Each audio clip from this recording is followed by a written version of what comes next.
Hi, Dinah from Addis Ababa, Ethiopia.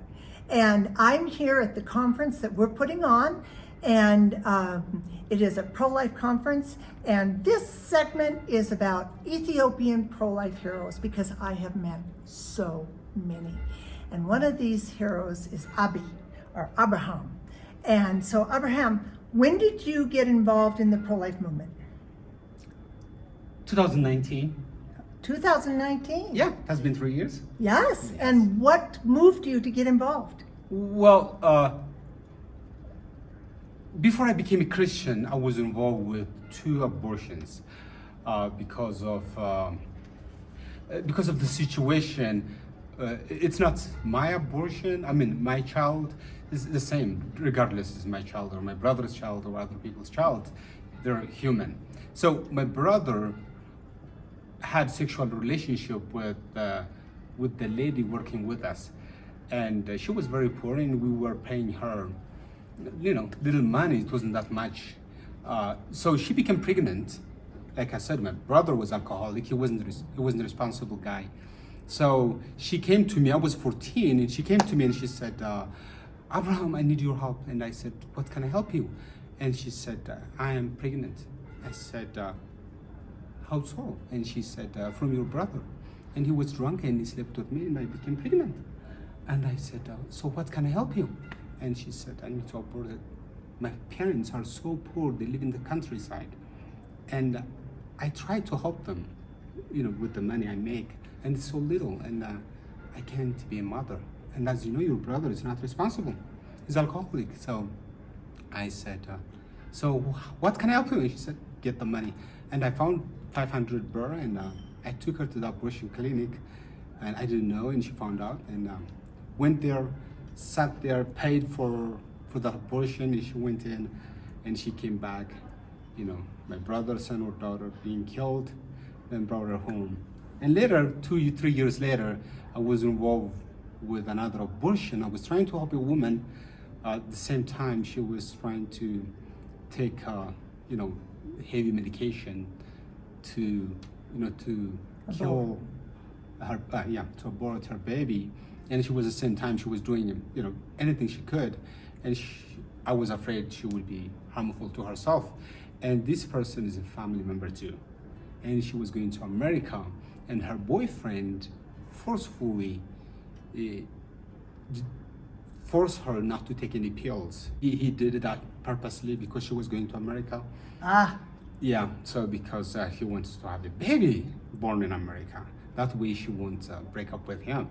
So she didn't want to hang out with him, and she said, "That is it, he's selfish, I don't want to be with him, and I can't go to America, and my mom would kill me if I go with the child."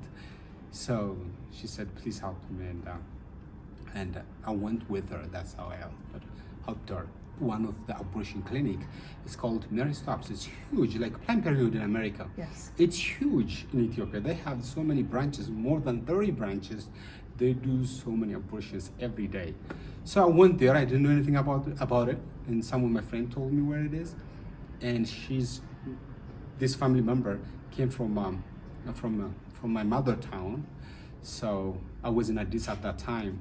So we went there and brought her baby, and so that was my second abortion. So how did I become pro-life? That's the question. How did you become pro-life? So 2019, I was in the States. I was in North Carolina driving to work.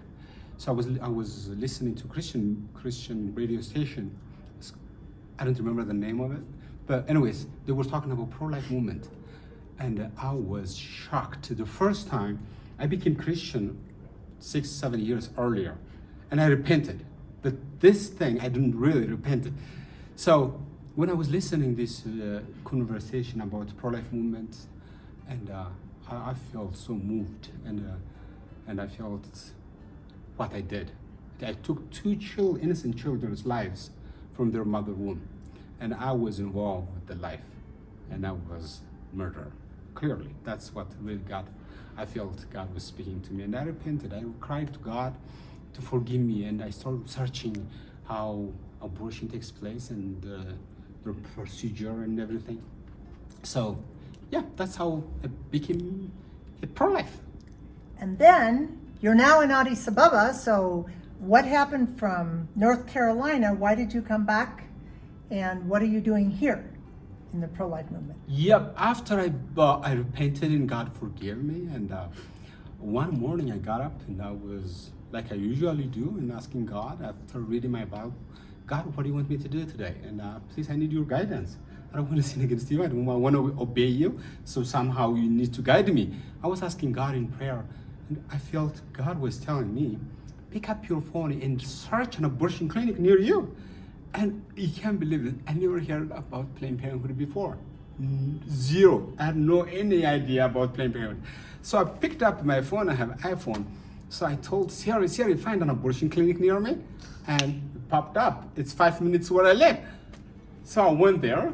So I saw some people out of the abortion clinic. Sidewalk counselors. Outside, yeah.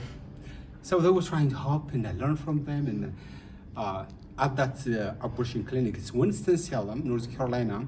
They do twice a week, on Tuesday and Friday.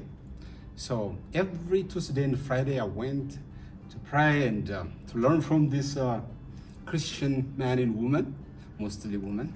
So I learned a lot from them to how to help abortion-minded sisters or brothers who come to that place. So yeah, that's how I started serving God. So I did that in maybe 6-7 months. Then I started searching what's going on in Ethiopia. So I searched pro-life movement in Ethiopia, and there's nothing popped up.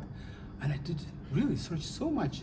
Finally, I found Dr. Suyum Antonio, and he on YouTube he was giving some lectures, some teachings about abortion and you know what happens, and so I learned a lot from him. Then I found you. I didn't tell you. I found you and Maseret were interviewing. You were in Adama, right? Yeah, you were interviewing, and I was so moved. I tried to get in touch with you. There was no information left behind, so I couldn't. So that's I did go into abortion clinic to pray and to help a woman for 6-7 months. Then I felt convicted. I need to come back to Ethiopia to do something. So 2020, in the middle of COVID, I felt God was telling me to move back to Ethiopia, which I did. So I've been little over 2 years in Ethiopia. You went out in front of a Marie Stopes clinic and did the same thing. What happened? Wow. Yeah, I went to so many Mary Stops after I came back, and one of the branch I went, and one of the abortionists, I was so insistent going. I had a big logo sign, a mother holding her baby, and said, I wrote in the bottom, just like I chose my baby, you can do the same thing. So I was just holding that, and the abortionist gets mad. He comes, and he's young, and he got mad at me, and he sent the guards. So finally, I couldn't give up. So finally, he gave up, and one of the person works around there told me he resigned. So he quit. I don't know how God worked in him. I have no idea. I haven't seen him since then. Anyways, after that, there was a woman, and this one was tough.